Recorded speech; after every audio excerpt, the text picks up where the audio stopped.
এই গল্পের সমস্ত চরিত্র ও ঘটনাবলী সম্পূর্ণ কাল্পনিক।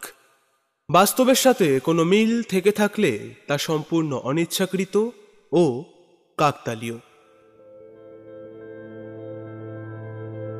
নমস্কার, গল্পম্যানে আপনাকে স্বাগত জানাই। আজ আপনি শুনবেন ডি চ্যাক্সের লেখা তান্ত্রিক দুর্গাশঙ্কর পণ্ডিতের গল্প সংঘর্ষ। তবে আর কথা না বাড়িয়ে শুরু করা যাক।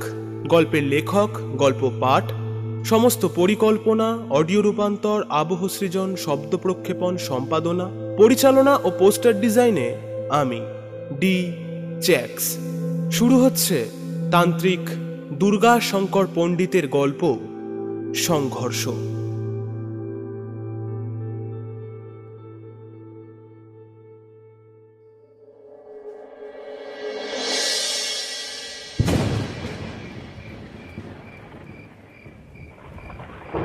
স্থির হয়ে জ্বলে আছে প্রদীপের শিখাটা। প্রদীপের আলোটিকে দেখে মনে হচ্ছে অন্ধকার সারা ঘরের মধ্যে এটাই যেন একমাত্র প্রাণের উৎস। শিখাটি মাঝে মাঝে মৃদুভাবে দুলে আবার অনড় হয়ে আগের অবস্থায় ফিরে আসছে। বাইরে বইছে ঝোড়ো বাতাস, তা কখনো ধীরে আবার কখনো দ্রুত বেগে ভেসে চলেছে। বেশ ঠান্ডা ঠান্ডা লাগছে। কয়েকদিন ধরে বুঝতে পারছি একটু বেশি ঠান্ডা পড়েছে। গতকাল সকালের দিকেও বেশ ঠান্ডা ছিল।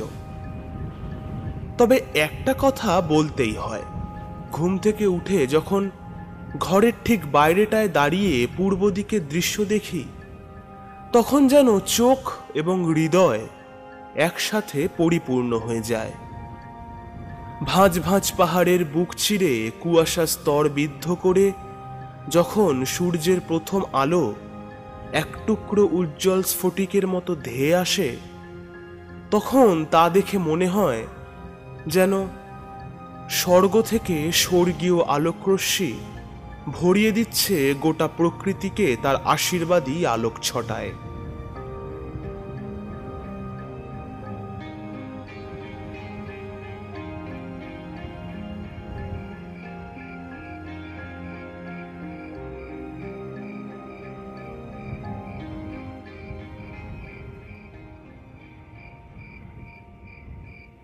একটা ঠান্ডা কনকনে বাতাস কান ছুঁয়ে যেতে শিনশিন করে উঠল শরীর। ডায়ে চাইতে দেখলাম ঘরে প্রবেশ করলেন পণ্ডিত, তান্ত্রিক দুর্গাশঙ্কর পণ্ডিত।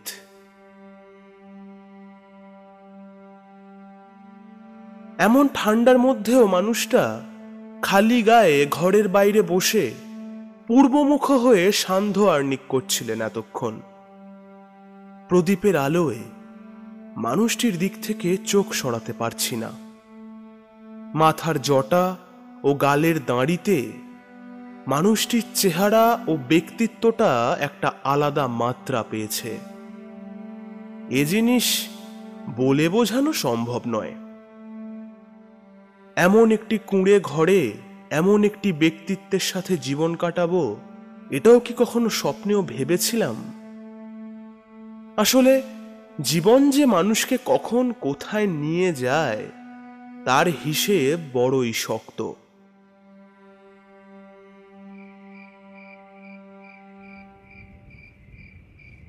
হঠাৎ যেন পণ্ডিতজিকে দেখে মনে হলো তার চোখ দুটি কিছু একটা খুঁজে চলেছে। আমি তাকে জিজ্ঞেস করলাম, আপনি কিছু খুঁজছেন কি? তাতে প্রথমটায় বোধহয় তিনি ঠিক শুনতে পাননি। আমি আবার বলে উঠলাম, পণ্ডিতজি শুনছেন? পণ্ডিতজি, হ্যাঁ বলছি, আপনি কি কিছু খুঁজছেন?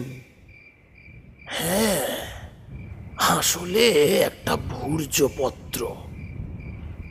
অনেক বছর আগে অনেক খুঁজে সন্ধান পেয়েছিলাম। মৈনাকের সাথে যদি বিবাদের সূত্রপাত না ঘটতো, তবে বোধহয় এই ভূর্জপত্রের খোঁজটুকুও আমি করতাম না। কিন্তু এখানেই তো রেখেছিলাম, কোথায় যে গেল। ঠিক এমন সময় আবার আকাশ ডেকে উঠল। আমি বললাম, কি এমন মহামূল্যবান ধন আছে সেই ভূর্জপত্রে, যার জন্য আপনি এত ব্যাকুল হয়ে উঠেছেন? কথাটা একটু খোঁচা দেওয়ার জন্যই বললাম, যাতে পেট থেকে আসল কথাটা মুখে এসে পড়ে। কিন্তু তার উত্তরে তিনি যা বললেন তা যেন আমাকে মনে করিয়ে দিল যে আমি তান্ত্রিক দুর্গা শঙ্কর পণ্ডিতের সামনে বসে আছি, আর 5টা সাধারণ মানুষের সামনে নয়। আমি ভুলে গেছিলাম যে এই মানুষটি ষড়রিপুকে জয় করেছেন এবং তন্ত্রবিদ্যায় মহা উচ্চ স্তরের সাধকিনী।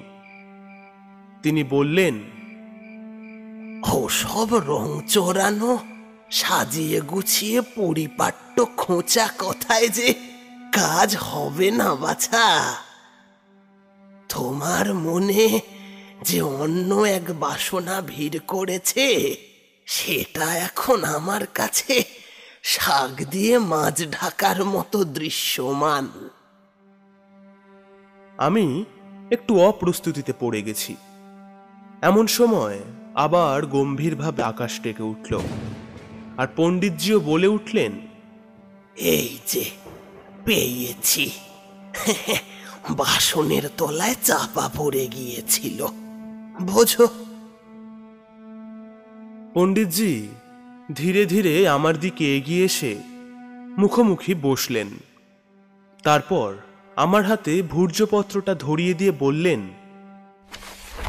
হে নাও, নিজেই দেখে নাও। কি সব যেন জিজ্ঞেস করছিলে, দিলাম তোমার হাতে তুলে। আমি ধীরে ধীরে খুব সাবধানে সেটি খুললাম। দেখে মনে হচ্ছে খুবই জীর্ণ দশা। প্রথম পাতার ওপর অদ্ভুত একরকম লাল কালি দিয়ে একটি বৃত্তাকার চক্রের ছবি, আর সেই চক্রকে ঘিরে আছে নানান গ্রহ নক্ষত্র। আমি হতবাক হয়ে পণ্ডিতজির দিকে তাকালাম। তিনি বললেন, এই সবই মৈনাকের জন্য। কে এই মৈনাক? আপনি তখনও একবার বললেন। কে নয়, কি? আগে মৈনাক কে নয়, কি জিজ্ঞেস করো? মৈনাক কি? আমি একটু ভ্যাবাচ্যাকা খেয়ে চুপ করে গেছি।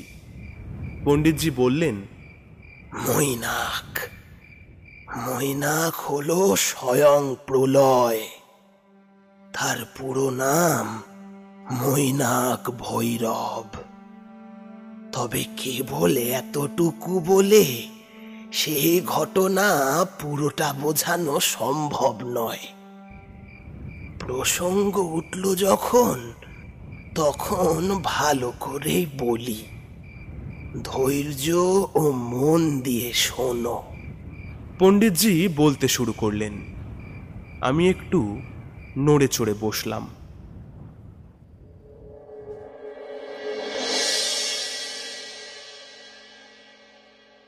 তখন আমি বীরভূমের দিকে বেশ কিছুদিন ছিলাম। বীরভূম এবং তার আশেপাশের অঞ্চলে নানান শক্তিপীঠ আছে। সেই শক্তিপীঠগুলিতেই পরস্পর নানান সাধনা করার পরিকল্পনা নিয়ে সেখানে গিয়েছিলাম। সেই সময় আমি বীরভূম ছাড়িয়ে এসে ঘুষকরায় বেশ কিছুদিন ছিলাম। আর সেখানের সেই রটন্তী কালীমায়ের মন্দিরের পাশেই অবস্থিত শ্মশানে বাসা বেঁধেছিলাম। যেদিন গিয়ে পৌঁছেছিলাম সেদিন থেকেই বুঝেছিলাম এই জায়গায় এক অন্যরকম ঊর্জা আছে। এক বিশাল দালানওয়ালা রটন্তী মায়ের মন্দির। মন্দিরের পেছন দিয়ে বয়ে যাচ্ছে একটা মাঝারি মাপের খাল। মন্দিরের উত্তর পূর্বে একটা বিশাল বটগাছ। সেটা যে ঠিক কত বছর পুরনো তা বলা শক্ত, তবে মনে হয় অন্তত 300 বছর তো হবেই। তার বেশি হলেও অবাক হব না। মন্দিরের সামনে একটা বেদি মতো করা, আর সেই বেদির ওপর জল জল করছে বলি দেওয়ার হাঁড়ি কাঠটি, আর খালের গায়ে গায়ে শ্মশান। 2 দিন হয়েছে সেখানে আছি। মায়ের মন্দিরে সকাল সন্ধে পূজা হয়। বেশ কিছু মানুষ রোজই জমা হয়। তখনই 2-1 জনের চোখ আমার উপর পড়ে। গ্রামের মানুষেরা স্বভাবতই সাধু সন্ত দেখলে নিজেদের সমস্যার সমাধান চাইতে তাদের শরণাপন্ন হয়। তেমন আমার কাছেও আসতো। সাধ্যমতো প্রত্যেককেই সাহায্য করতাম। তারপর দিন এগোবার সাথে সাথে আরো মানুষ আসতে থাকলো। তাদের সময় দিতে দিতেই নিজের সাধনা ভালো করে চালাতে পারছিলাম না। একদিন মনে করলাম, না, এখানে আর নয়। সেদিন বিকেলেই তল্পি তল্পা গুটিয়ে সেই জায়গা ছেড়ে চলে আসছিলাম। হঠাৎ কোথা থেকে একটা 8-10 বছরের মেয়ে আমার পথ আগলে দাঁড়ালো। লাল পাড় সাদা শাড়ি তার পরনে, কোমর অবধি কোঁকড়ানো ঘন কালো চুল, পায়ে টকটকে লাল আলতা। তার মুখে কোনো কথা নেই। আমি তাকে কতবার জিজ্ঞেস করলাম, তুমি কে গো খুকি? তোমার বাড়ি কোথায়? সে কোনো কথার উত্তর না দিয়ে কেবল 2 হাত দুদিকে সোজা করে রেখে আমার পথ আটকে আছে। বিকেলের পরন্ত আলোয় সেই মেয়েটিকে যে কি সুন্দর লাগছে তা মুখে বলে বোঝাতে পারবো না। এমন সময় পেছন থেকে কে একটা বাবা বলে ডেকে উঠল। পেছনে তাকাতে দেখি এক মধ্যবয়স্ক ব্যক্তি কিছুটা দূরে হাত জড়ো করে বট গাছটার পাশে দাঁড়িয়ে সেই আমায় ডাকছে। এদিকে ঘাড় ফিরিয়ে সামনের দিকে তাকাতে দেখি সেই মেয়েটি উধাও। কোথাও তার টিকিটিও দেখতে পেলাম না। দূর দূর অব্দি খাঁ খাঁ করছে কেবল কাঁটা ঝোপের বন, আর এখন বাতাসে ছড়িয়ে আছে এক এক মিষ্টি মিষ্টি সুন্দর গন্ধ। মনে কেমন একটা ধন্দ লাগলো। কি মনে হতে আমি এগিয়ে গেলাম বট গাছের কাছে দাঁড়িয়ে থাকা ব্যক্তিটির দিকে।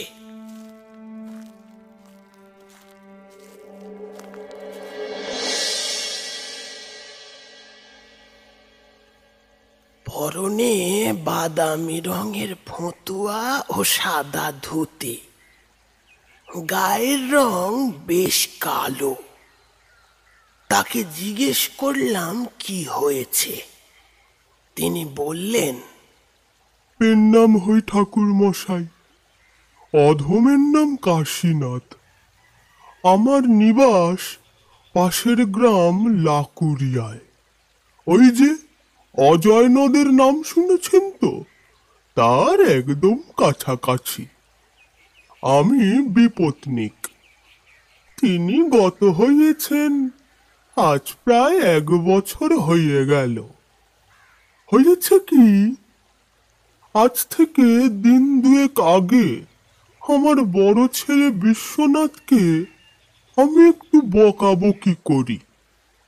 মিথ্যে কথা বলবো না, তার সাথে আমার মাঝে মাঝেই কথা কাটাকাটি হয়ে থাকে। 22 বছর বয়স হয়ে গেল, তবুও সংসারে কোনো টাকা পয়সা দেয় না। মুখে যদিও বলতো সে কিছু একটা কাজ করে, কিন্তু আমি জানতাম সে আদৌ কিচ্ছুটি করে না। সারাদিন গ্রামের এই দিক সেই দিক ভব ঘুরে পনা ছাড়া তার আর কোনো কাজ নেই।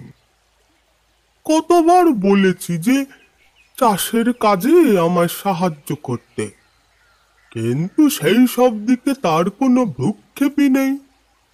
2 দিন আগে সেই নিয়েই কথা কাটাকাটি হতে হতে রাগের মাথায় তাকে বলি, সে যদি আমায় সাহায্য না করে বা সংসারে যদি কোনো টাকা না দেয়, তবে যেন এক্ষুনি বাড়ি ছেড়ে চলে যায়।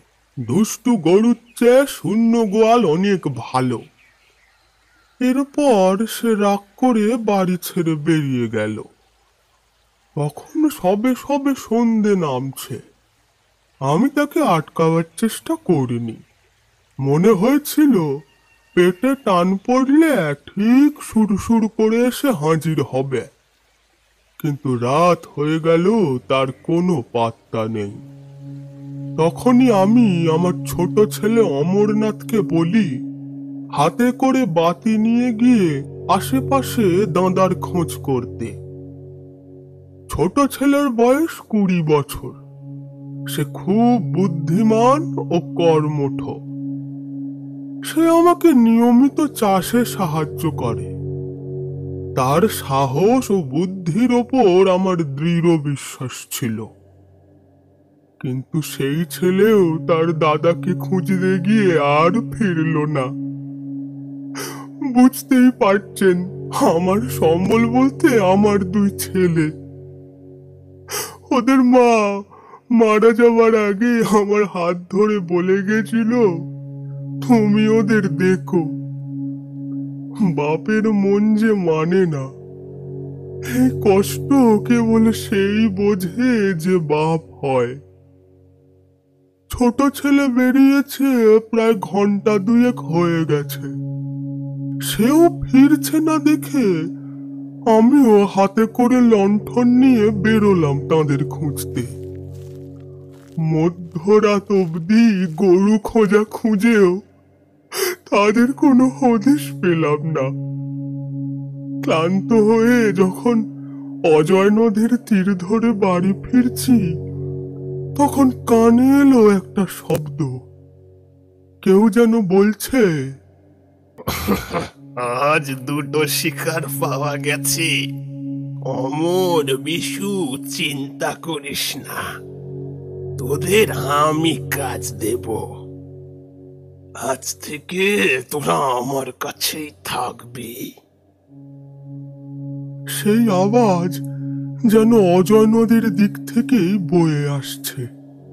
সেই আওয়াজ শোনার পর আমার গাটা কেমন ছমছম করে উঠল। আমি কাঁপা গলায় চেঁচিয়ে বলে উঠলাম, কে তুমি?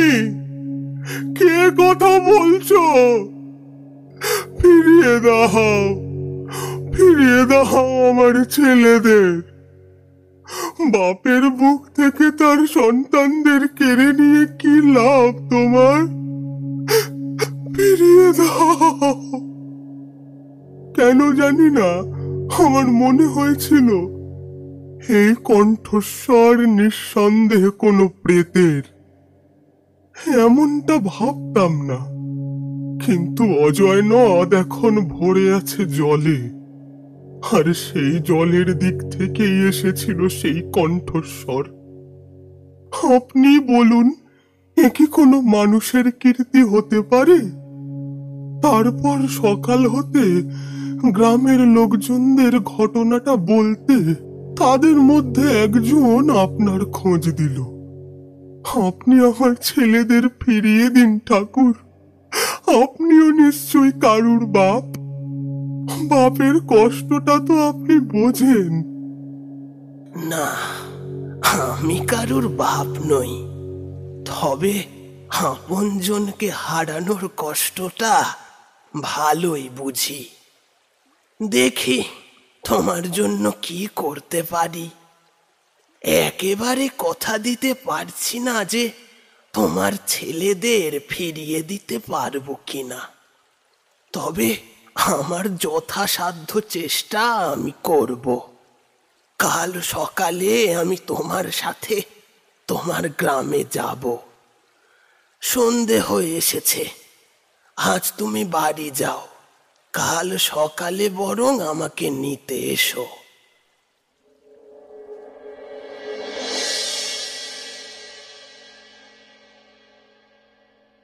তারপর সেই ব্যক্তি চলে যায়। সত্যি তার সমস্যাটা অনেক বড়। চোখ বুজে মায়ের নাম স্মরণ করে মনে মনে বললাম, আমি যেন সেই ব্যক্তির জন্য কিছু একটা করতে পারি মা। আর ঠিক তখনই আমার বন্ধ চোখের কালোয় সেই বাচ্চা মেয়েটির মুখ ভেসে উঠল, যে আমার পথ আগলে দাঁড়িয়েছিল। আশীর্বাদের ভঙ্গিতে আমার দিকে হাত তুলে হাসি হাসি মুখে তাকিয়ে আছে। কেবল এক মুহূর্তের জন্য সে চোখের কালোয় দেখা দিয়েই আবার মিলিয়ে গেল। চোখ খুলেই আমি সোজা এগিয়ে গেলাম রটন্তী মায়ের মন্দিরের দিকে। মাতৃমূর্তির সম্মুখে হাত জড়ো করে দাঁড়িয়ে মনে হলো, তার মানে কি তখন সেই বাচ্চা মেয়ের রূপ ধরে এসে মা আমার পথ আটকেছিল, যাতে আমি কাশীনাথের সাহায্য করতে পারি। মনে মনে বললাম, তুমি যখন চেয়েছ মা, এই কর্ম যে আমায় করতেই হবে। তুমি সহায় থাকলে আমি নরকের দ্বার অবধিও যেতে পারি।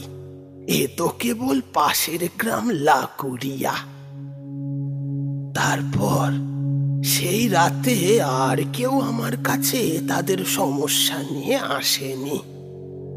তাই অত্যন্ত মনোযোগ সহকারে শ্মশান ভূমিতে বসে সেই রাতে ধ্যানে মগ্ন হই।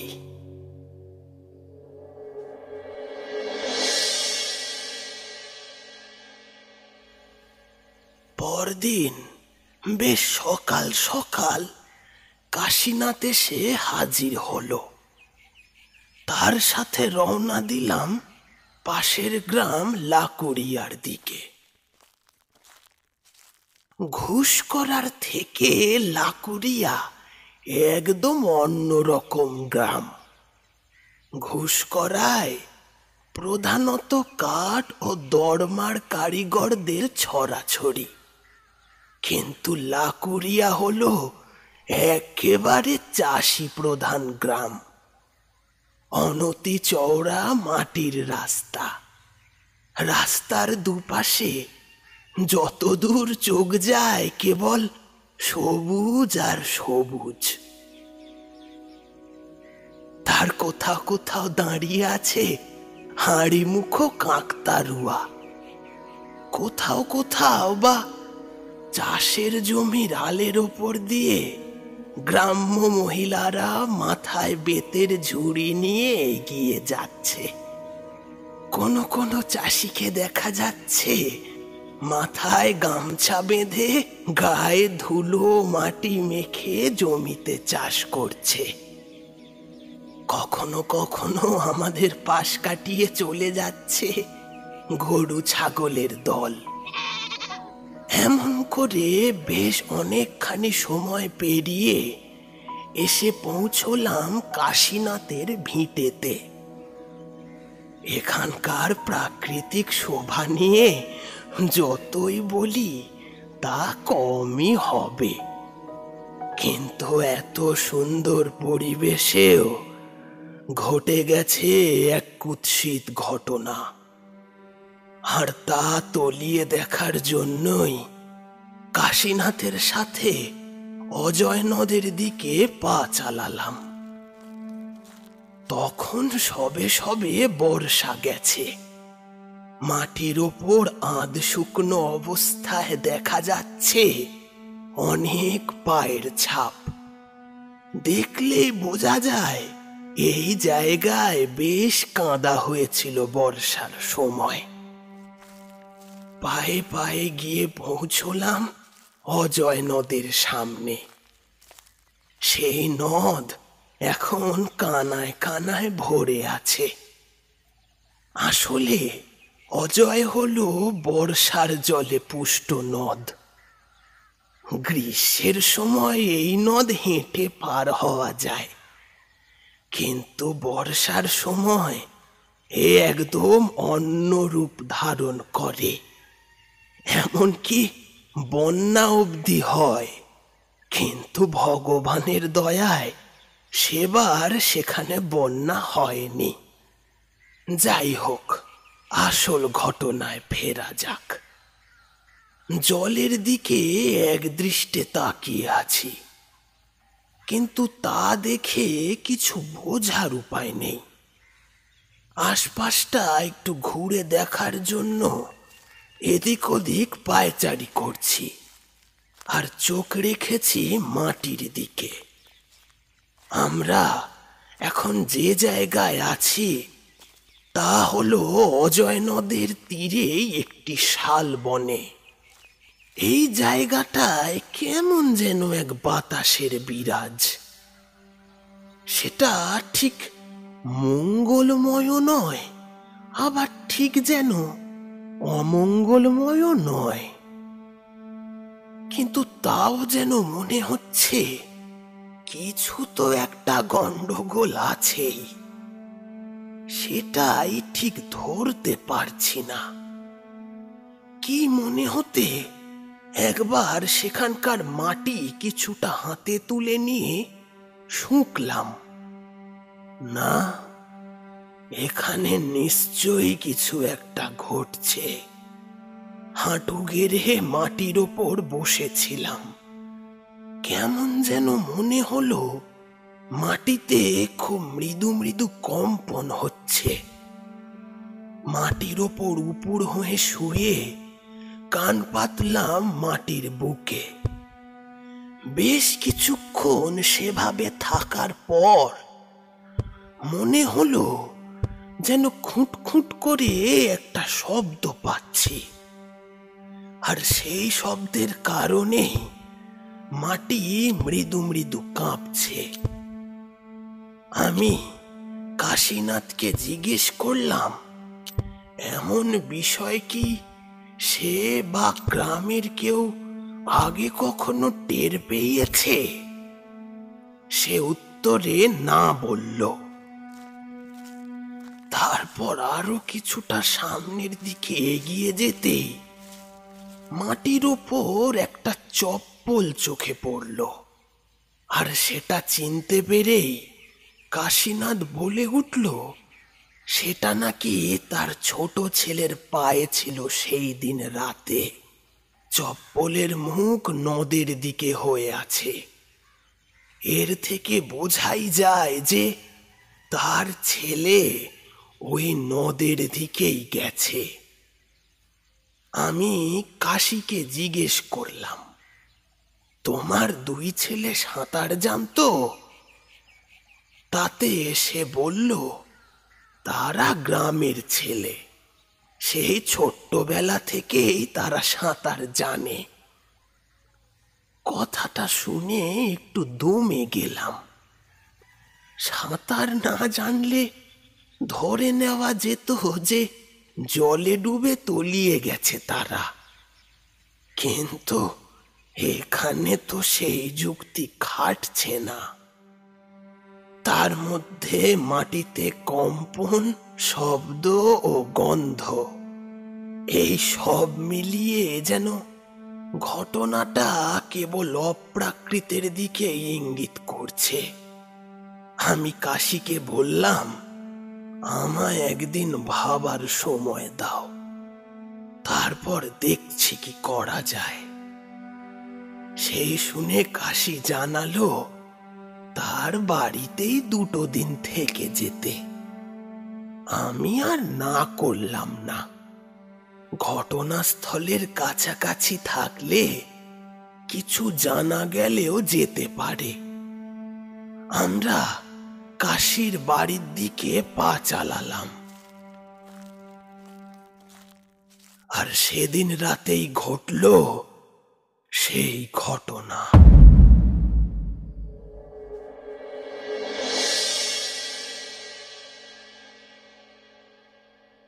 রাতের খাওয়া সেরে সবে উঠেছি, হঠাৎ একটা লোক বাড়ির সদর দরজা খুলে ভেতরে প্রবেশ করল।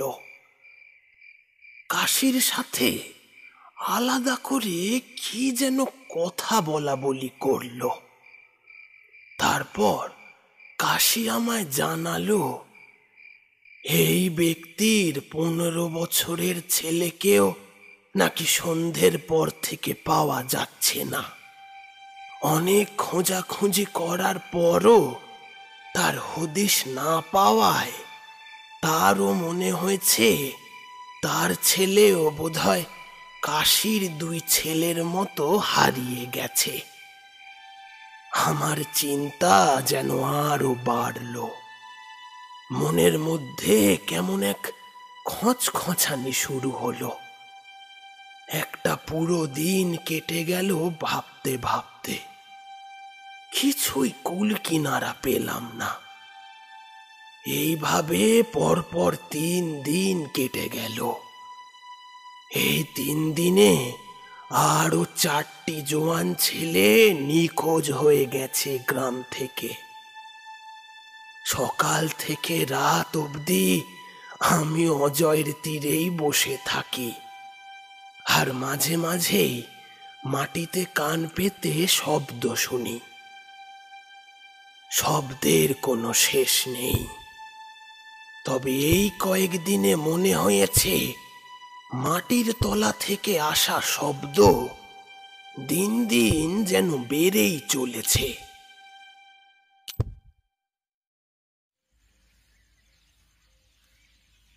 সেই দিন দুপুরের দিকটায় অজয়ের তীরেই বসে আছি, আর তাকিয়ে আছি নদের তীরে অবস্থিত দূরের গ্রামগুলির দিকে।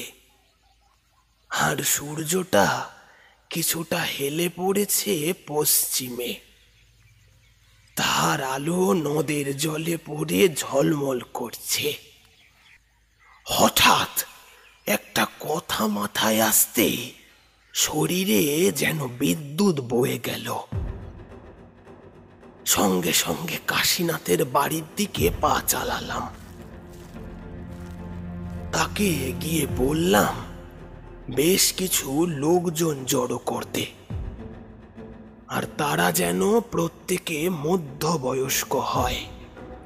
জোয়ান ছেলেপুলেরা যেন আজকের পর থেকে সন্ধে পেরোলে আর বাড়ির বাইরে পা না দেয়।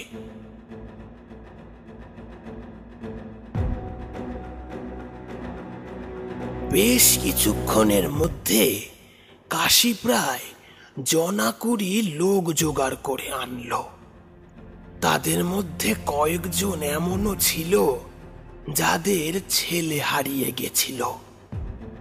তাদের সবাইকে বললাম, তোমরা যদি তোমাদের ছেলেকে ফিরে পেতে চাও তবে যা যা বলছি মন দিয়ে শোনো। অজয় নদ যে যে গ্রামের পাশ দিয়ে বয়ে গেছে সেই গ্রামে দুজন করে চলে যাও এবং সেখানকার মানুষজনদের জিজ্ঞেস করো যে তাদের গ্রামের থেকেও কি যুবক ছেলেরা এই কয়েকদিনের মধ্যে উধাও হয়েছে। তোমরা দেরি করো না, এখনই বেরিয়ে পড়লে সন্ধে ফুঁড়োতে ফুঁড়োতে ফিরে আসতে পারবে। আমি কিন্তু তোমাদের পথ চেয়ে থাকবো। মা মঙ্গলময়ী তোমাদের মঙ্গল করুন, আর দেরি করো না।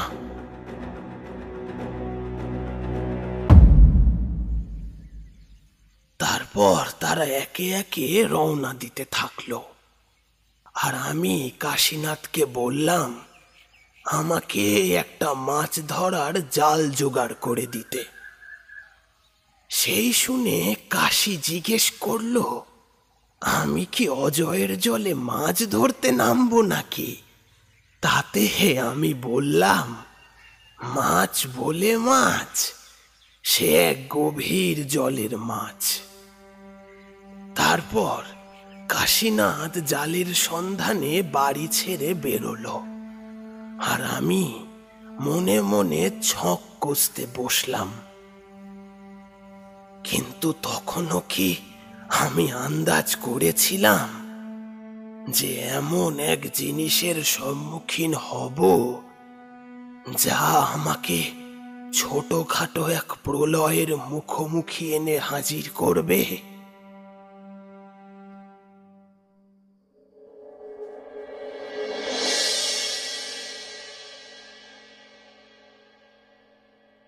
সেদিন সন্ধে পেরোতে পেরোতে যাদের যাদের অন্য গ্রামে গিয়ে খোঁজ নিতে বলেছিলাম তারা প্রত্যেকেই এসে হাজির হলো, এবং তারা প্রত্যেকেই এসে জানালো যে অজয় নদের তীরবর্তী প্রতিটা গ্রামেই এই একই ঘটনা ঘটে চলেছে বেশ কয়েকদিন ধরে। এবং দেখলাম সেই গ্রাম থেকেও বেশ কিছু লোকজন এদের সাথে এসেছে। তাদের ছেলেরাই নাকি আজ বেশ কিছুদিন হলো নিখোঁজ। সবারই প্রায় একই ঘটনা। সন্ধ্যের পর বাড়ি ছেড়ে বেরিয়েছে, তারপর থেকেই তাদের ছেলেরা আর ফেরেনি। সব মিলিয়ে প্রায় 30 জন যুবক গত কয়েকদিনে নিখোঁজ হয়েছে। ছক কষেই রেখেছিলাম। এইবার তাদের সকলের উদ্দেশ্যে বললাম, আজ রাতে আমার আরো একজন যুবককে চাই, যে খুব সাহসী ও বুদ্ধিমান হবে। তার কোনো ক্ষতি যে হবে না সে দায়িত্ব আমার। বলো, এমন কাউকে জোগাড় করে দিতে পারো কি? এই যুবকের মাধ্যমেই হারিয়ে যাওয়া সবাইকে ফিরিয়ে আনা সম্ভব। আমার কথা শুনে উপস্থিত প্রত্যেকে একে অপরের মুখ চাওয়াচাওয়ি করতে থাকলো। কিছুক্ষণ পর একজন বলল সে তার বড় ছেলেকে আমার হাতে তুলে দিতে পারে। তার ছোট ছেলেটি এই ঘটনার কবলে পড়েছে। দাদা হয়ে যদি ভাইকে উদ্ধার করতে পারে তবে তার চেয়ে বড় কথা আর কি হবে। একটু রাত হতে সেই ব্যক্তি তার 25 বছরের ছেলেকে নিয়ে হাজির হলো আমার কাছে।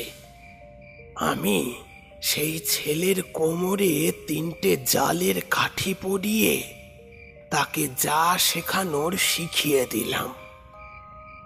এবার কেবল ঠিক সময়ের অপেক্ষা।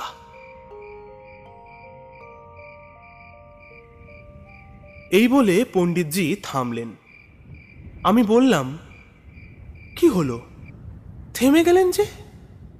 তারপর কি হলো বলুন।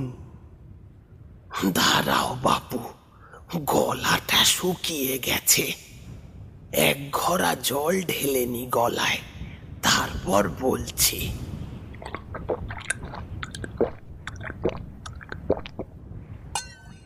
পণ্ডিতজি বেশ খানিকটা জল খেয়ে একটা দম নিয়ে আবার বলতে শুরু করলেন।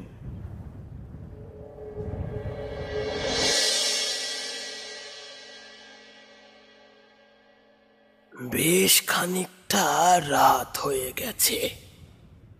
আমি ছেলেটিকে সাথে করে নিয়ে এগোতে থাকলাম অজয়ের তীরের শালবনটার দিকে।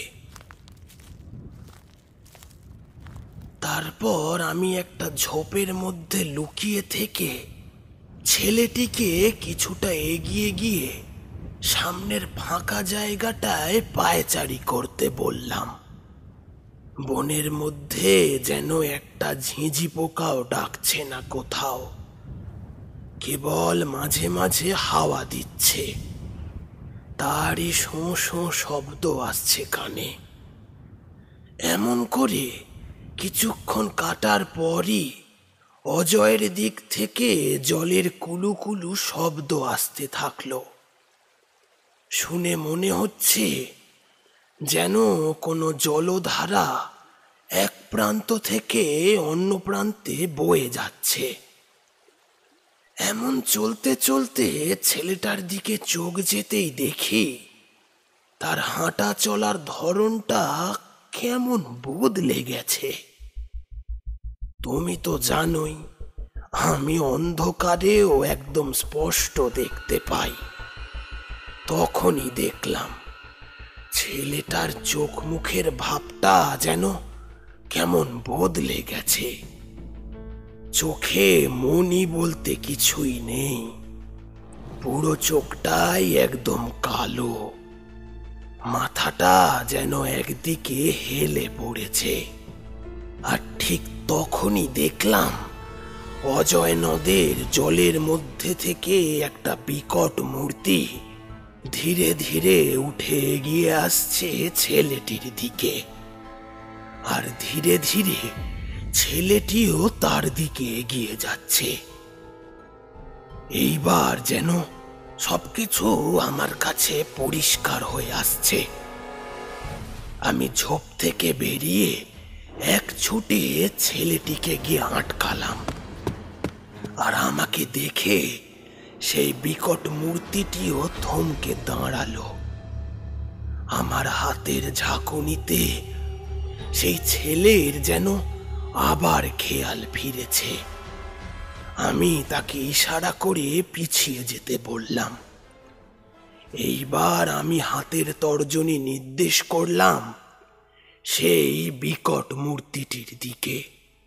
তারপর বললাম, আর নয়, অনেক মা বাপের কোল ফাঁকা করেছিস তুই, এইবার তোকে থামতে হবে।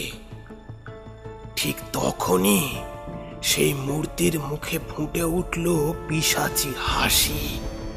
তারপর সে বলল,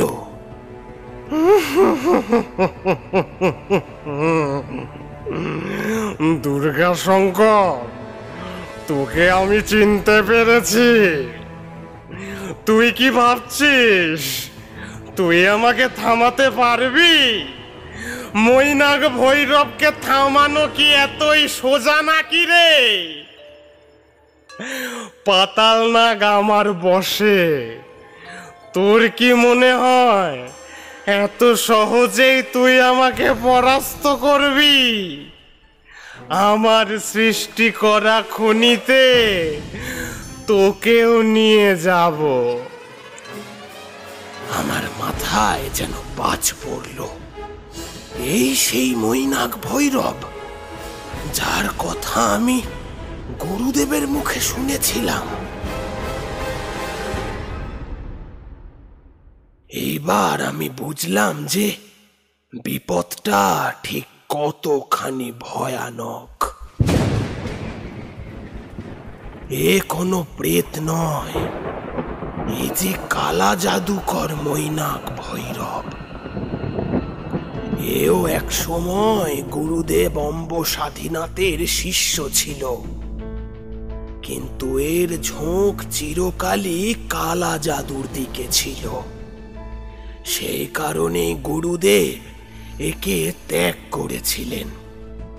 কিন্তু তখনই সে গুরুদেবের এক মহামূল্যবান তন্ত্রের ভূর্জপত্র নিয়ে পালিয়ে গেছিল। আর আজ সে এখানে কি করছে? কি এক খনির কথা বলল। কিসের খনি সেটি? আমি তাকে বললাম, মৈনাক, তুই ভুলিয়ে ভালিয়ে গ্রামের বাচ্চা ছেলেগুলোকে তাদের বাবা মার কোল থেকে ছিনিয়ে নিচ্ছিস। ক্ষমতা থাকলে আমার সাথে লড়াই কর। দুর্বলদের ওপর ক্ষমতা দেখিয়ে কেউ বড় হতে পারে না। পারলে সমকক্ষের সাথে যুদ্ধে নাম, তবেই বুঝবো তোর ক্ষমতার দৌড়। আর তোকে কথা দিতে হবে, তুই যদি যুদ্ধে হারিস তবে যে কটা ছেলেকে তুই নিয়ে গেছিস সবাইকে ফিরিয়ে দিতে হবে। বল, এই শর্তে তুই রাজি কিনা? আমার মুখে এই কথা শুনে সে খানিকক্ষণ থমকে রইল। তারপর বলল, বেশ, তাই হবে। কিন্তু আমি যদি যুদ্ধে জিতি তবে চিরকালের জন্য আমার দাস হবি তুই। বল, তুই রাজি তো? আমিও রাজি, কিন্তু যতক্ষণ না আমাদের মধ্যে যুদ্ধ হচ্ছে ততক্ষণ তুই আর একটা ছেলেকেও স্বীকার করবি না। কাল মধ্যরাতে ঠিক এইখানেই তোর সাথে আমার মহাযুদ্ধ। শর্তটা মনে রাখিস। যা যা, এমন করে বলছিস যেন তুই এখন থেকেই জিতে গেছিস। সব শর্তই মনে রাখবো। তুমি জানো না দুর্গা শঙ্কর, তুমি কার সাথে পাল্লা দিচ্ছ? এর দাম তোমাকে আমার দাসত্ব স্বীকার করেই চোকাতে হবে। কাল রাতে ঠিক এই জায়গায়, এই সময়, মনে রাখিস। এখন আমি চললাম।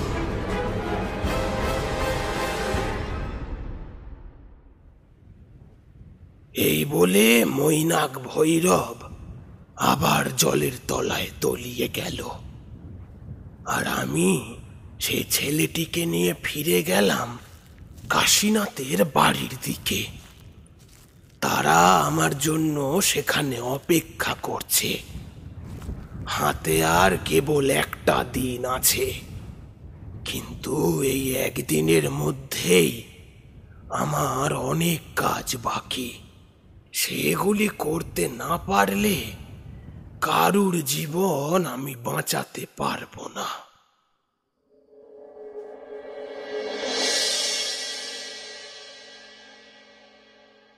পরদিন সকাল থেকে অত্যন্ত ব্যস্ত হয়ে পড়তে হলো আমায়।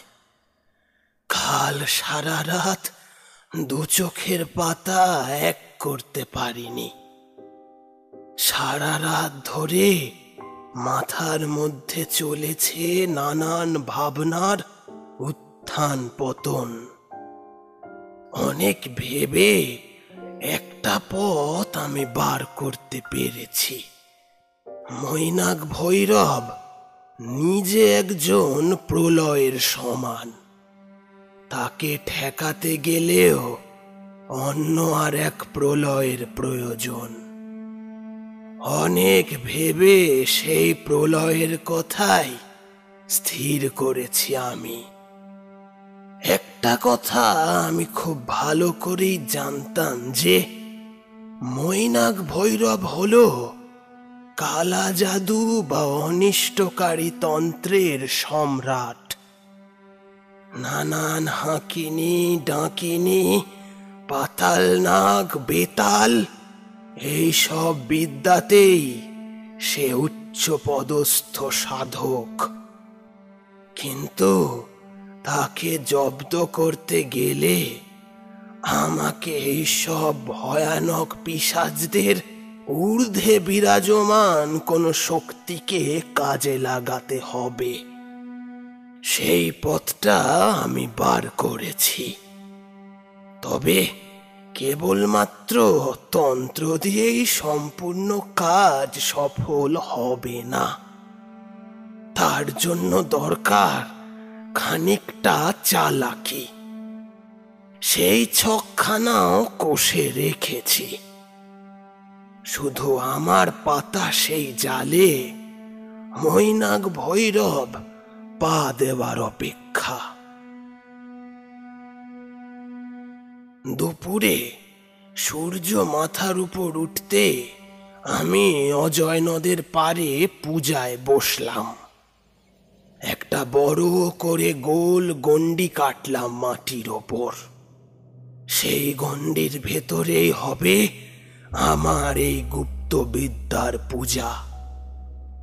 পূজা শুরু করার আগেই কাশিকে দিয়ে একটা গাছের সরু ডালে একটা দড়ি বাঁধিয়ে রাখলাম। কাশি আমায় জিজ্ঞেস করেছিল কেন এই দড়ি আমি বাঁধছি। আমি তাকে তখন কিছু বলিনি, শুধু বলেছি সময় হলেই তাকে সবটা বলবো, আর আমার কথা মতো তাকে একটা ছোট্ট কাজও করতে হবে। সে ঘাড় নেড়ে সায় দিয়েছিল। তারপর সময় এগোবার সাথে সাথে আমার পূজার গভীরতা বাড়তে থাকলো।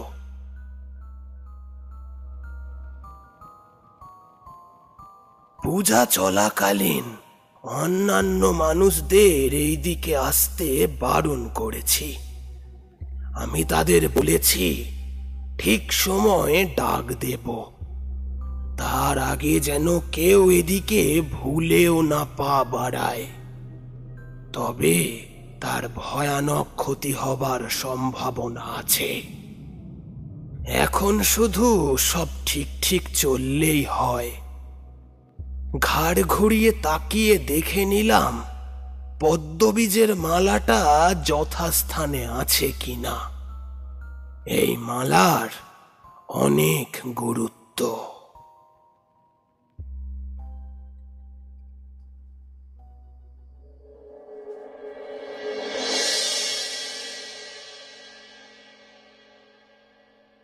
এক সময় রাত হলো, যদিও মৈনাক ভৈরবের আসার এখনো ঘন্টা দুয়েক সময় বাকি। আমি টের পেলাম আমার পেছনে বেশ কয়েকজন এসে দাঁড়িয়েছে। বুঝলাম কাশীনাথ এবং বাকি বাবারা ঠিক সময় মতোই এসে পড়েছে। আমি তাদের বলেছিলাম এই সময় আসতে। আমি আসন ছেড়ে উঠলাম।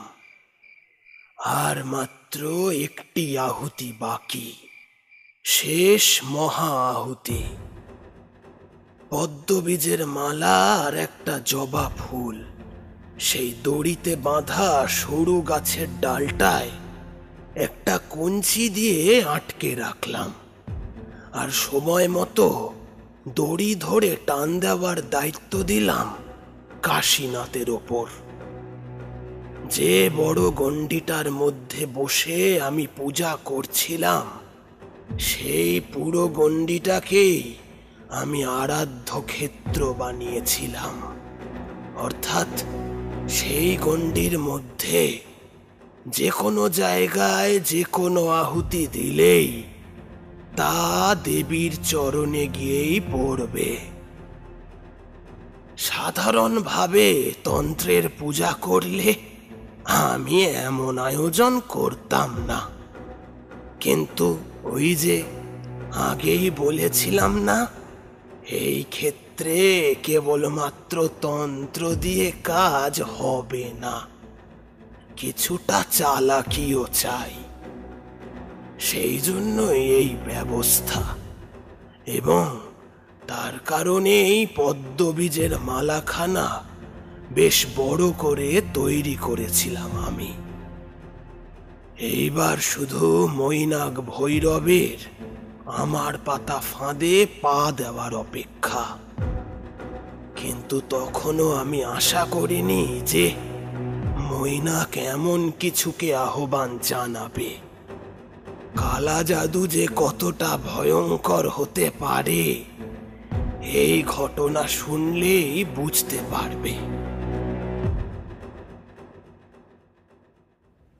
এমন সময় আমি বলে উঠলাম, আচ্ছা, আপনি কোন দেবীর পূজা করছিলেন সেটা তো বললেন না?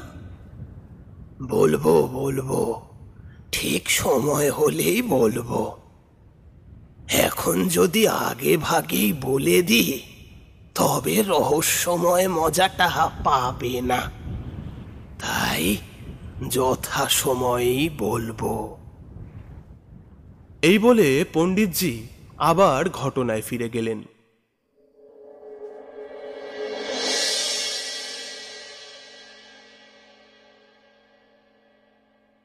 ধীরে ধীরে সেই সময় এসে পড়ল। সেখানে উপস্থিত প্রত্যেকটি মানুষকে আমি বলে রেখেছি, গণ্ডির মধ্যে কেউ প্রবেশ করবেন না। গণ্ডির ভেতর কেবল আমি থাকব। এইবার গণ্ডির দাগের ওপর দিয়ে শুকনো পাতা ছড়িয়ে গণ্ডির দাগ ঢেকে রাখলাম, যাতে কেউ দেখে বুঝতে না পারে যে সেখানে একটা গণ্ডি কাটা আছে। এই কাজ সবে শেষ করেছি, তার ঠিক কয়েক মুহূর্তের মাথায় অজয় নদের জলে ধীরে ধীরে আলোড়ন শুরু হলো। বুঝলাম মৈনাক ভৈরব জলের তলা থেকে ধীরে ধীরে উঠে আসছে। আমি প্রত্যেককে সতর্ক হয়ে যেতে বললাম। পলকের মধ্যেই মৈনাক উঠে এলো। তার ঠোঁটের কোণে এক পিশাচি হাসি লেগে আছে। তাকে যেন আজ দেখতে আরো ভয়ানক লাগছে। গলায় নরমুণ্ড মালা, সারা গায়ে বড় বড় কালো মিশমিশে পশম। দেখলে মনে হয় যেন কোনো বৃহদাকার পিশাচি ভাল্লুক ধীরে ধীরে এগিয়ে আসছে আমার দিকে। এইবার হঠাৎ আমার চোখ পড়ল তার হাতের কবজিতে। তার দু হাতের কবজিতে বাঁধা রয়েছে বাড়ি স্ফটিকের বন্ধন। আর এটি দেখেই আমি বুঝলাম এই মৈনাক ভৈরবের আসল সিদ্ধি হলো বাড়িতন্ত্রে। বাড়ি অর্থাৎ জল। পৃথিবীর প্রধান 5 তত্ত্বের মধ্যে জল হলো বিশেষ একটি তত্ত্ব। তখন আমার মনে হলো, কেন সেই দিন মাটি শুঁকে আমার মনে হয়েছিল যে শুধু অশুভ নয়, কেমন একটা শুভ শক্তিরও সংমিশ্রণ ঘটছে এখানে। শুভ শক্তিকে কাজে লাগিয়ে অশুভ অনিষ্টকারী কর্মকে পরিণতি দিচ্ছে এই মৈনাক ভৈরব। আর নিজের স্বার্থ সিদ্ধির জন্য শুভ শক্তি দিয়ে অশুভ কাজ করলে তা আসলে অশুভ কর্মেই পরিণত হয়। আর এমন কর্ম করা সাধকদের কি পরিণতি হয় তা নিশ্চয়ই আর বলে দিতে হবে না। এদিকে মৈনাক ভৈরবকে দেখে কাশীনাথ গাছের ডালে বাঁধা দড়িটাকে শক্ত করে ধরেছে, কিন্তু আমি সংকেত না দেওয়া অবধি সে তাতে টান লাগাবে না। ধীরে ধীরে মৈনাক এগিয়ে আস্তে আস্তে গণ্ডির ভেতরে প্রবেশ করলো। যাক, এত অবধি সব ঠিকই হয়েছে। তবে এখনো একটা বড় কাজ বাকি। এমন সময় মৈনাক বলে উঠল, কি হে দুর্গা শঙ্কর, তুই প্রস্তুত যুদ্ধের জন্য? আমি তখন বলে উঠলাম, আমি নিশ্চয়ই প্রস্তুত।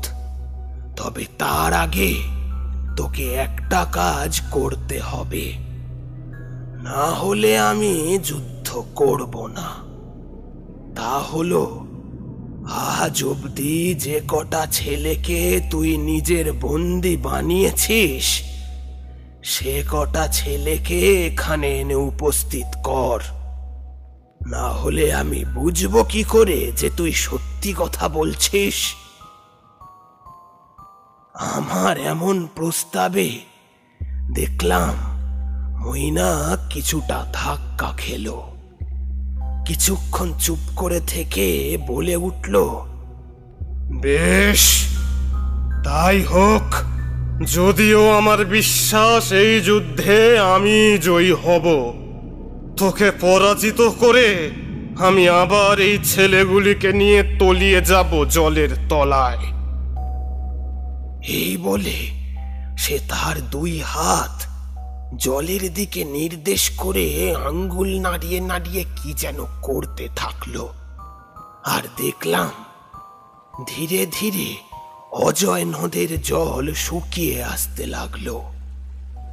জল শুকিয়ে এখন দেখা যাচ্ছে লাল বালির চড়া, আর সেই চড়ার মাঝখানে এক প্রকাণ্ড গহ্বর, আর তার মধ্যে একাধিক যুবক ছেলেরা গাঁইতি চালিয়ে চলেছে। আর প্রতিটা গাঁইতির আঘাতে বেরিয়ে পড়ছে রূপলি বর্ণের ধূসর ধূসর ধাতু। সেখানে উপস্থিত প্রতিটা মানুষের চোখ তখন আটকে গেছে সেই দৃশ্যের দিকে। আসলে সেটি ছিল রূপোর খনি।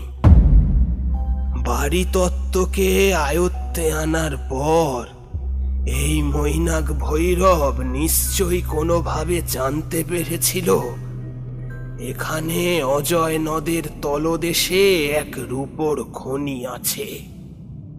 আর সেই রূপো খুঁড়ে তুলে আনার জন্যই গ্রাম থেকে যুবক ছেলেদের শিকার করে মজুরের মতো খাটিয়ে চলেছে। এইবার মৈনাক হাতে কেমন একটা ইশারা করতেই খনিতে কাজ করা সমস্ত যুবকেরা গাঁইতি ফেলে রেখে এগিয়ে আসতে থাকলো পাড়ের দিকে। কিছু সময়ের মধ্যেই তারা প্রত্যেকে উপস্থিত হলো শালবনের মধ্যে। কিন্তু একটা অদ্ভুত জিনিস দেখলাম। তা হলো, এই যুবকদের চোখে যেন কোনো দৃষ্টি নেই। মনে হচ্ছে কেউ যেন তাদের মন্ত্র বলে বোকা বানিয়ে রেখেছে। একেবারে অনড় হয়ে পাথরের মূর্তির মতো তারা দাঁড়িয়ে রইল। আমি বুঝলাম এ হলো মৈনাক ভৈরবের কালা জাদুর মায়াজাল। অপরদিকে সেই যুবকদের অভিভাবকেরা তাদের ছেলেদের চিনতে পেরেছে, কিন্তু আমি তাদের চোখের ইশারায় এখনই উতলা হতে বারণ করলাম। ছেলেরা উঠে আসতেই অজয় নদ আবার কানায় কানায় জলে ভরে উঠল। এইবার যেন আমি একটু স্বস্তি পেলাম। যাক, ছক মাফিকই কাজ হচ্ছে। এমন সময় আমি আবার জিজ্ঞেস করলাম, সব মিলিয়ে মোট কতজন ছেলে ছিল? তা প্রায় 60-70 জন তো হবে। বাপরে, এ তো দেখছি সত্যি কালা জাদুর সম্রাট। না হলে এতজন ছেলেকে কেবল মায়াজালে ভুলিয়ে রাখা যায়? কালা জাদুর এখনো তো কিছুই শোনোনি। এবার যেটা বলবো সেটা শুনলে তাহলে কি বলবে? আমি আর মাঝে বাধা দেব না আপনাকে, আপনি বলুন। পণ্ডিতজি একটি দম নিয়ে আবার বলতে শুরু করলেন।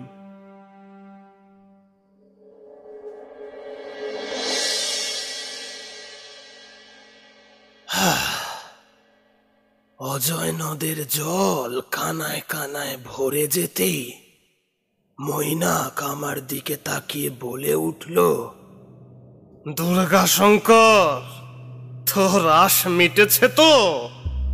এইবার তবে শুরু করা যাক। আমি মাথা নেড়ে তার কথায় সাই দিয়ে বললাম, হ্যাঁ। আমি সাই দিতেই মৈনাক ভৈরব বলে উঠল, দেখ তবে আমার ক্ষমতা। তোদের সবকটাকে আমি বিদ্যুতের আঘাতে পুড়িয়ে মারব। তারপর তারপর আবার এই ছেলেগুলিকে নিয়ে জলের তলায় তলিয়ে যাব। এই বলে সে চোখ বুজে আকাশের দিকে হাত তুলে কি সব করতে থাকলো।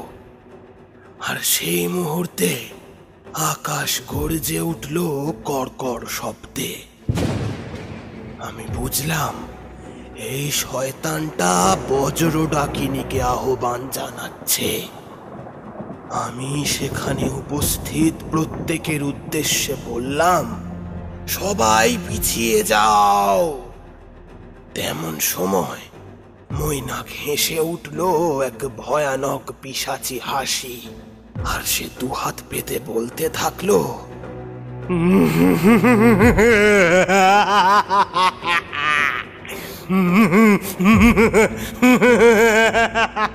নেমে আয়, নেমে আয় ডাকিনি। তোর বজ্রের আঘাতে পুড়িয়ে ছারখার করে দেয় কীটগুলোকে। নেমে আয়, নেমে আয়। ঠিক এমন সময় আমি কাশীনাথকে ইশারা করলাম দড়ি ধরে টান দিতে। ডাকিনী নেমে আসার আগেই মৈনাকের হাতে নেমে এলো গাছের ডালে আটকে থাকা রক্ত জবা ফুল, এবং তার গলায় এসে প্রবেশ করলো সেই পদ্মবীজের মালাখানা। হাতে জবা ফুল এসে পড়তেই সেটাকে অভক্তি সহকারে মাটির ওপর ছুঁড়ে ফেলল সে। আর তখনই আমি বুঝে গেলাম যে আমার পাতা ফাঁদে মৈনাক ভৈরব আষ্ঠে পৃষ্ঠে জড়িয়ে গেছে। সে হাত থেকে ফুল ফেলে দিতেই মেঘ গর্জন থেমে গিয়ে শুরু হলো এক অন্যরকম শব্দ। তা হলো কাকের ডাক, এবং সাথে সাথে চারিদিক ভরে যাচ্ছে কালো সাদা ধূসর ধোঁয়ায়। মৈনাকের সাথে সাথে সেখানে উপস্থিত প্রতিটা মানুষই অবাক হয়ে গেছে এই ঘটনার সম্মুখীন হয়ে। তারা বুঝতে পারছে না মাঝরাতে এত কাক কোথা থেকে ডেকে উঠছে, আর এত ধোঁয়াই বা এলো কোথা থেকে। এমন সময় আকাশের দিকে চোখ যেতেই সবাই হতচকিত হয়ে গেল। একটি স্বর্ণরথ আকাশের এক প্রান্ত থেকে অন্য প্রান্তে ধেয়ে যাচ্ছে, আর সেই রথে বসে থাকা এক বিধবা বৃদ্ধা তার হাত থেকে আগুনের গোলা ছুড়ে দিচ্ছে মৈনাক ভৈরবের দিকে। মৈনাক আমার দিকে বিস্ফারিত চোখে তাকিয়ে বলে উঠল, এসব কি, এসব কি, এসব কি হচ্ছে, এইসব কি হচ্ছে? এইবার হাসিটা ছিল আমার ঠোঁটের কোণায়। আমি মৈনাককে বললাম, তুই হাঁকিনি ডাকিনি এদের নিয়ে আমায় পরাজিত করতে চেয়েছিলি। তারা আসলে প্রেত পিশাচ, আর তোর মতো এক অনিষ্টকারী প্রলয়কে পরাজিত করতে আমি আহ্বান করেছি দেবী ধূমাবতীকে, যে হলো আর এক প্রলয়। ক্ষুদ্র ক্ষমা কুটরাক্ষী মসি মলিন মুখী রুদন্তি নাহং তৃপ্তা জগৎ ক্ষীর মৃদং গা সম মেদম করমি। সে আগুনের পিণ্ড ধেয়ে সে আঘাত করল মৈনাক ভৈরবকে। ঠিক সেই মুহূর্তে তার শরীর ছেড়ে বেরিয়ে গেল এক কালো মিশমিশে ধোঁয়ার কুণ্ডলী, আর আকাশ দিয়ে ভেসে যাওয়া রথে বসে থাকা বৃদ্ধা হাতে একটি কুলো তুলে নিয়ে তা নাড়াতে নাড়াতে মিলিয়ে গেল অনেক দূরে। আর তখনই সেখানে উপস্থিত সেই যুবকেরা আবার তাদের স্বাভাবিক অবস্থা ফিরে পেল। তারা তাদের অভিভাবকদের চিনতে পেরে ধেয়ে গেল সেই দিকে, আর প্রত্যেকের উদ্দেশ্যে আমি বলে উঠলাম, কখনো লোভে পড়ে অজয় নদের গভীরে থাকা এই রূপোর খনির সন্ধান কেউ করতে যেও না যেন। এই খনি কিন্তু নরকের দাঁড়ে গিয়ে ঠেকেছে। আমি এমন এক ক্রিয়া করে দিয়ে যাচ্ছি যাতে এই খনি আপনা থেকেই তলিয়ে যায়। কেউ হাজার খোঁজ করলেও যেন এর হদিশ না পায়। তারপর বেশ খানিকটা আটা মেখে তাতে তন্ত্রের বলে ক্ষমতা প্রদান করে ছুঁড়ে দিলাম অজয় নদের জলে। এই মন্ত্রপুত আটার ডেলায় এই খনির মুখ চিরকালের জন্য বন্ধ করে দেবে। তারপর সবার উদ্দেশ্যে বলি, আর কোনো ভয় নেই। এখন থেকে আবার সবাই নিশ্চিন্তে এই গ্রামে বসবাস করতে পারবে। মা মঙ্গলময়ী তোমাদের রক্ষা করুন। তারা সবাই একে একে এসে আমার পা ছুঁয়ে প্রণাম করে। তার বেশ কিছুদিন পর আমি সেই জায়গা ছেড়ে বীরভূমের আরো এক শক্তিপীঠ কঙ্কালী তলার উদ্দেশ্যে রওনা দিই। সেখানে গিয়ে ঘটে আরো এক অদ্ভুত ঘটনা। তবে আজ সে কথা থাক, পরে এক সময় বলবো ক্ষণে।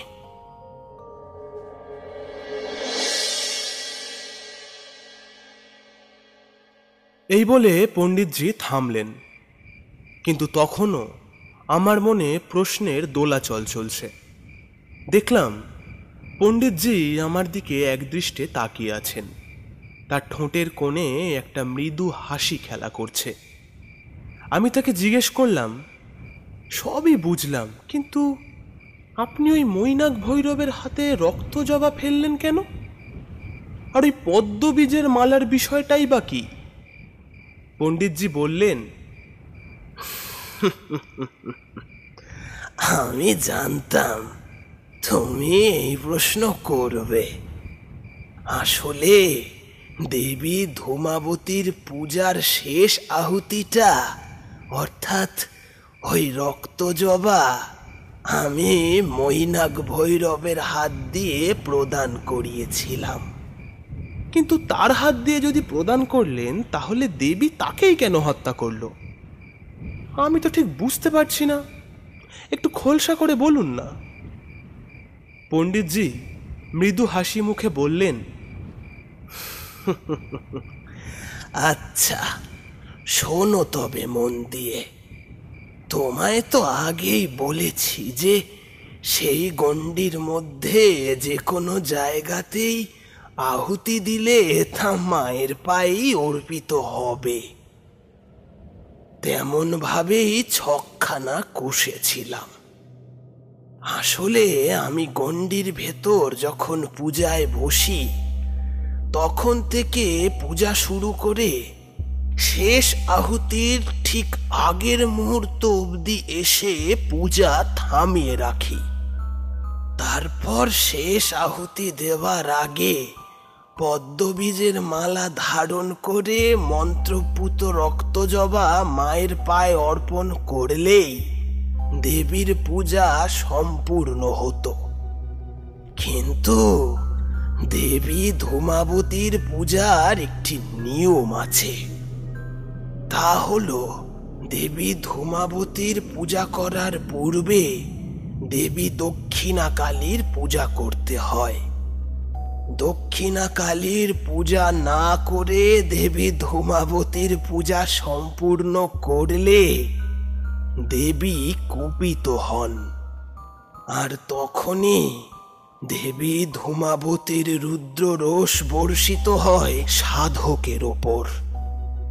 তাই আমি দেবী দক্ষিণা কালীর পূজা না করেই ধূমাবতীর পূজার একেবারে শেষ পর্যায়ে এসে পৌঁছে শেষ মহা আহুতিটি মৈনাক ভৈরবের হাত দিয়েই করাই। পদ্মবীজের মালা ধারণ করে হাতের মন্ত্রপুত রক্ত জবাখানা সে ছুঁড়ে ফেলেছিল গণ্ডির মধ্যে, আর সেই গণ্ডি পুরোটাই ছিল আরাধ্য পূজা ক্ষেত্র। হাতের ফুল সেখানে পড়ার সাথে সাথেই দেবীর পূজা সম্পূর্ণ হয়। অর্থাৎ সেই পূজা সম্পূর্ণ করলেন মৈনাক ভৈরব। কিন্তু এই পূজা সে দক্ষিণা কালীর পূজা না করেই সম্পূর্ণ করেন, আর তার ফল তাকে ভোগ করতে হয়। দেবী ধূমাবতী কি আর যে সে দেবী নাকি?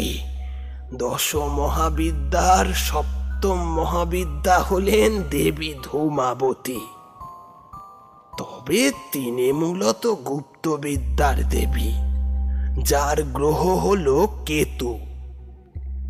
এই দেবীকে তুষ্ট করা বড়ই শক্ত, কারণ তার ধ্যানেই বলা আছে যে মুষি মলিনমুখী নাহং তৃপ্তা, অর্থাৎ এই দেবীকে তৃপ্ত করা অত সহজ বিষয় নয়। স্বর্ণরথে এবং কাকধ্বজায় তিনি অবস্থান করেন। তার হাতে অগ্নিপিণ্ড ও কুলো। বর্ষা ঋতুতে হিমালয় যখন মেঘ ও ধোঁয়ায় ভরে যায়, সেই সময় ওই ধূম্রকুণ্ডলীর ভেতর বসে দেবীর সাধনা করলে দেবী অত্যন্ত খুশি হন এবং সাধককে অনেক শক্তি দান করেন। তবে আজ সে সব থাক। কিন্তু এই ভূর্জপত্রের বিষয়টা বললেন না তো? তখন বললেন মৈনাকের সাথে মুখোমুখি না হলে আপনি নাকি ভূর্জপত্রের সন্ধানই করতেন না। সেই বিষয়টা কি, তা একটু বলুন। আরে ও তেমন কিছু নয়। আসলে মৈনাক ভৈরব ছিল বাড়িতন্ত্রে সিদ্ধ, অর্থাৎ জল সম্পর্কিত যে কোনো বিষয়েই সে মহারথ হাসিল করেছিল। এই যে ভূর্জপত্রটা দেখছো, এটা হলো আমার গুরুদেব অম্বসাধীনাথ মহাগুরু নির্মিত একটি ভূর্জপত্র। এটাই মৈনাক চুরি করে নিয়ে পালিয়েছিল, আর এতেই আছে সেই বাড়িতন্ত্রে সিদ্ধি পাওয়ার গোপন চাবিকাঠি। তবে এই তন্ত্রের ভুল প্রয়োগ করেছিল মৈনাক। মানুষকে নিপীড়ন করে সে তার নিজের স্বার্থ সিদ্ধি চেয়েছিল। সেই ঘটনার পর অনেক সন্ধান করে, অনেক যোগবল ব্যবহার করে এই ভূর্জপত্র আমি হাতে পাই এবং আমিও বাড়িতন্ত্রে সিদ্ধি পাই। কিন্তু সেই শক্তিকে কাজে লাগিয়ে আজ অবধি আমি কারুর কোনো অনিষ্ট করিনি, কারণ আমি মানুষ বা যে কোনো জীবের প্রতি ভালোবাসায় বিশ্বাসী।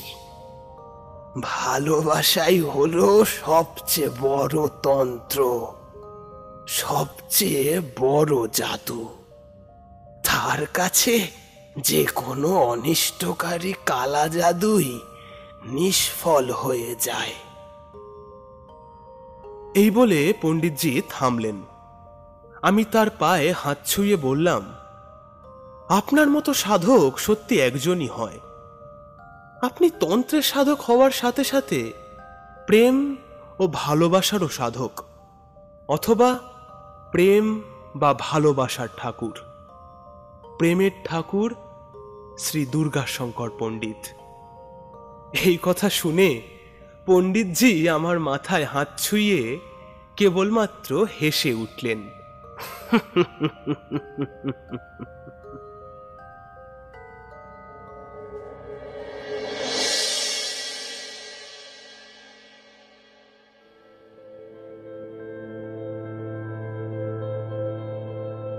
শুনছিলেন তান্ত্রিক দুর্গাশঙ্কর পণ্ডিতের গল্প সংঘর্ষ।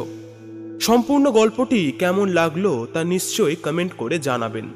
আমাদের ফেসবুক পেজ গল্পম্যান ফলো করতে ভুলবেন না। শেষ হলো ডি চ্যাক্সের লেখা তান্ত্রিক দুর্গাশঙ্কর পণ্ডিতের গল্প সংঘর্ষ। আজকের মতো চলি তবে। সঙ্গে রাখুন, শুনতে থাকুন গল্পম্যান। আমাদের চ্যানেল নানান ব্র্যান্ড, প্রোডাক্ট ও অন্যান্য ইউটিউব চ্যানেলকে প্রমোট করে থাকে। নিজেদের চ্যানেল অথবা প্রোডাক্ট প্রমোট করতে আপনারা যোগাযোগ করতে পারেন ডেসক্রিপশন বক্সে দেওয়া মেল অ্যাড্রেস গল্পম্যান contact@gmail.com এর মাধ্যমে।